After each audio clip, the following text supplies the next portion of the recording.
Hello friends, আমি দেবজ্যোতি। তো last 2 বছরে আমরা দেখতে পাচ্ছি অ্যাকশন ফিল্মের একটা হিউজ আপসার্জ হয়েছে বলিউডে এবং সাউথে। এবছরও আমরা দেখলাম জওয়ান, পাঠান, গাদার 2, অ্যানিমাল, এখন সালার চলছে। তাছাড়াও সাউথ থেকে লিও বা জেলার। গত বছরও দেখলাম কেজিএফ চ্যাপ্টার 2, RRR, পুষ্পা, দেওয়ার হিউজ সাকসেসেস। এবং বলিউড সাউথের পাশাপাশি আমরা এখন দেখতে পাচ্ছি বাংলা ফিল্ম ইন্ডাস্ট্রিও তারাও একটা মেইন স্ট্রিম অ্যাকশন ফিল্ম বানানোর চেষ্টা করছে। তো সবাই বলছে যে 70s বা 80s এর এরাটা ফিরে এসছে। এবার এখানে প্রসঙ্গটা আমি বলে রাখি যে এই জিনিসটা কিন্তু কোনোদিন যায় না। এই হিরো আর ভিলেনের টাসেল এবং হিরো ভিলেনকে হারাচ্ছে, এই জিনিসটা কোনোদিন যাওয়া বা আসার ব্যাপার নেই। এটা খুব হিউম্যান ইনস্টিংটিভের সাথে কানেক্টেড, বেসিক হিউম্যান ইমোশনের সাথে কানেক্টেড। তো প্রথমেই আমি বলে রাখি যে অ্যাকশন ফিল্ম বলতে কিন্তু আমি এখানে action film as a narrative device বলছি। আমি 7 বেসিক প্লটস আলোচনা করেছিলাম, সেখানে আমি ওভারকামিং দ্য মনস্টার বলে একটা প্লট পয়েন্ট বলেছিলাম। কারণ অ্যাকশন ফিল্ম বলতে না লোকে খুব ন্যারো একটা স্পেকট্রাম ধরে নেয়। মানে ওই সানি দেওয়ালের 2.5 কিলো হাত, সালমান খান 20 জনকে কেলাচ্ছে, জ্যাকি চ্যান নান চাকু নিয়ে তেড়ে আসছে, একটা স্ট্যালোন বা একটা ব্রুস উইলিস বন্দুক হাতে দাঁড়িয়ে আছে, সেরকম নয়। Action film as a narrative device. একটা সুপার হিরো ফিল্ম কিন্তু action film. Captain America Civil War is one of the best action films. Captain America Civil ওয়ারের যে এয়ারপোর্ট ফাইট সিনটা আছে, it is an all time action scene. একটা war film is also an action film. Saving private রায়ানের যে opening শটটা আছে, long shot, Omaha বিচে ল্যান্ড করছে, it is one of the best action scenes. Action as a narrative device, সেটার প্রেজেন্টেশনটা change হতে থাকে, হিরো ভিলেনের কনসেপ্টটা চেঞ্জ হতে থাকে, তাকে ভিলেন দেখানো হচ্ছে সেটা চেঞ্জ হতে থাকে, কিন্তু ইমোশনটা একই থাকে। কেন বলুন তো? তার মেন কারণ হচ্ছে এই হিরো আর ভিলেনের টাসেলে অ্যাকশন ফিল্মে যেটা ফান্ডামেন্টালি দেখানো হয় সেটা আমাদের সব থেকে বেসিক হিউম্যান ইমোশন, আর সেটা হচ্ছে গুডস ট্রায়াম্ফ ওভার ইভল। মানে সত্যের, মানে কি বলবো, মিথ্যার ওপরে সত্যের জয়, বা একটা খারাপ শক্তির ওপরে একটা শুভ শক্তির জয়। এটা কিন্তু মানুষের বেসিক হিউম্যান ইমোশন। এটা মহাভারত, রামায়ণ থেকে শুরু করে এখন সিনেমাতেও প্রত্যেকটা ক্ষেত্রে এটা কিন্তু মানুষের সব থেকে বেসিক হিউম্যান ইমোশন। সেটার ফর্মটা পাল্টাতে থাকে কিন্তু ইমোশনটা একই থাকে। 1920s যখন মানে আমেরিকাতে রোরিং 20s চলছে, লোকের হাতে প্রচুর টাকা পয়সা, লোকে কি দেখছে? লোকে দেখছে silent swashbuckling films. Douglas Fairbanks junior করছেন সেই সময় ঐতিহাসিক চরিত্র, এবং ঐতিহাসিক চরিত্রই ভিলেন। তারপরে কি আছে? 1930s আছে গ্রেট ডিপ্রেশন। সেই সময় কি হচ্ছে? লোকের কাছে টাকা নেই, আমি আমেরিকার কথা বলছি, লোকের কাছে টাকা নেই, একটা হিউজ ক্রাইসিসের মধ্যে দিয়ে যাচ্ছে। সেই সময় কি হচ্ছে? ল্যাঙ্গুয়েজটা পাল্টে যাচ্ছে। সেই সময় আমরা দেখতে পাচ্ছি কি একটা অ্যান্টি এস্টাবলিশমেন্ট সেন্টিমেন্ট মানুষের মধ্যে তৈরি হচ্ছে, এবং সেটাই সিনেমাতে রিফ্লেক্ট করছে। গ্যাংস্টার সিনেমা উঠে আসছে, Edward G Robinson, James Cagney, এরা গ্যাংস্টার সিনেমা করছেন, যেখানে এই অ্যান্টি হিরোরা, এই গ্যাংস্টার অ্যান্টি হিরোরা, they are battling the system. যেটা আমরা 70s এর ইন্ডিয়ান সিনেমাতে দেখতে পেয়েছিলাম, অমিতাভ, ধর্মেন্দ্র, এদের সিনেমাতে। যে সেই সময় 70s কি হয়েছিল? ইন্ডিয়ার অবস্থা খুব খারাপ, পর পর পর পর যুদ্ধ হয়েছে, মানুষের মধ্যে ক্রাইসিস।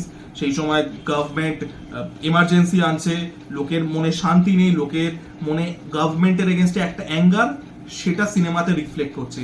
ওই গভর্নমেন্টটা হয়ে যাচ্ছে ভিলেন, এবং হিরো যখন একটা অমিতাভ বচ্চন বা একটা ধর্মেন্দ্র যখন সেটাকে ওভারকাম করছে, মানুষ সেটা দেখে আনন্দ পাচ্ছে। কারণ কি? আবারও ওই গুডস ট্রায়াম্ফ ওভার ইভল, লোকে ওটা দেখে আনন্দ পাচ্ছে।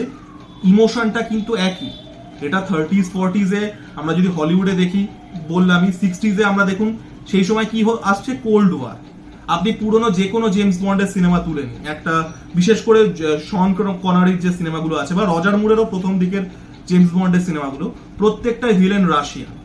কেন ভিলেন রাশিয়ান? কারণ কি? সেই সময় 60s বা 70s কি ছিল? কোল্ড ওয়ার ছিল অ্যাট ইটস পিক। মানুষের মধ্যে ভয় ছিল রাশিয়াকে নিয়ে। আমেরিকানদের পার্সপেক্টিভ থেকে বলছি, তারা রাশিয়াকে ভয় পেত, কমিউনিজমকে ভয় পেত। সেটা কিন্তু রিফ্লেক্ট করছে স্ক্রিনে।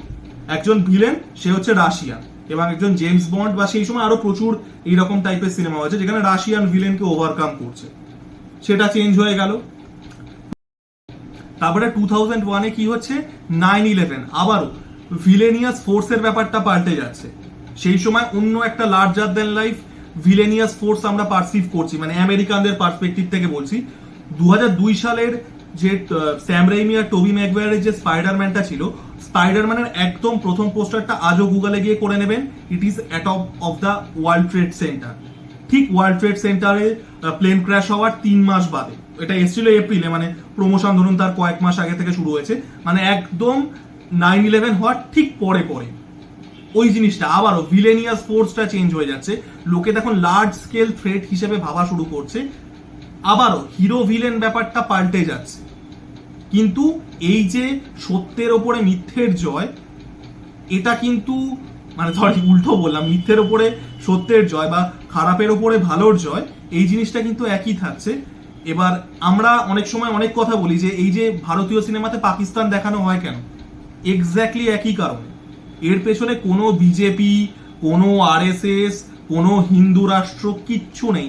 এই বেসিক একটা ন্যারেটিভ স্ট্রাকচার যে আবারও আমরা পাকিস্তানকে as a negative force perceive করি, অ্যাজ আ খারাপ শক্তি পারসিভ করি। সেটার যখন জয় দেখাচ্ছে, সেটা যত মানে যেভাবেই দেখাক, সেটা একটা শেরশাহর মতো সিনেমাতে দেখাক বা গাদার 2-তে সানি দেওয়াল হ্যান্ড পাম্প খুলে পাকিস্তানিদের খেলাচ্ছে দেখাক, আমরা সেটা দেখে আনন্দ পাচ্ছি। It is a basic human emotion. আবারও it is the most fundamental of human emotions.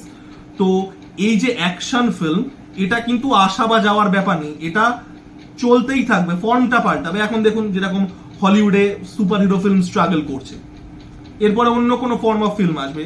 এর আগেও এসছে, সোয়াশ বাকলার এসছে, ওয়েস্টার্ন এসছে, অ্যাকশন ফিল্মস এসছে 80s-এ, 2000s থেকে আমরা টানা 20 বছর সুপার হিরো ফিল্ম দেখলাম। এরপরে হয়তো অন্য কোনো ফর্মে আসবে এটাই। আমাদের ইন্ডিয়াতেও তাই, এই অ্যাকশন ফিল্ম চলছে, এরপরে হয়তো অন্য একটা ফর্মে আসবে এই অ্যাকশনটা, এই গুড ভার্সেস ইভিল ব্যাটেলটা। হয়তো সুপার হিরো ফিল্ম আমরা নেক্সট ইন্ডিয়াতে বুম দেখতে পাবো, যেটা আমি ব্যক্তিগতভাবে মনে করি যে নেক্সট ইন্ডিয়াতে বিগ থিং হতে চলেছে সুপার হিরো ফিল্ম। এটা চলতেই থাকবে, ফর্মটা পাল্টাতে থাকবে, কিন্তু এই জিনিসটা কিন্তু চলতেই থাকবে। এটা মোস্ট বেসিক হিউম্যান ইমোশন।